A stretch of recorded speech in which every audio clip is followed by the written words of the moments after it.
Tem gente que se desespera por coisas pequenas, mas esquece que há batalhas muito maiores sendo travadas dentro do coração.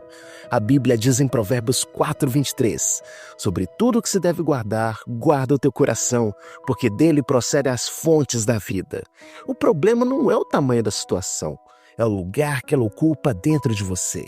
Jesus nunca prometeu ausência de problemas. Em João 16:33, ele disse que teríamos aflições, mas também declarou que já venceu o mundo. Se Cristo venceu, por que deixar pequenas tempestades roubarem sua paz? Talvez hoje Deus esteja te ensinando maturidade. Nem todo barulho é guerra, nem toda crítica é perseguição, nem toda demora é abandono. Confie, ore, descanse. Quem guarda o coração em Deus vive acima do caos, mesmo quando o caos ainda está ao redor.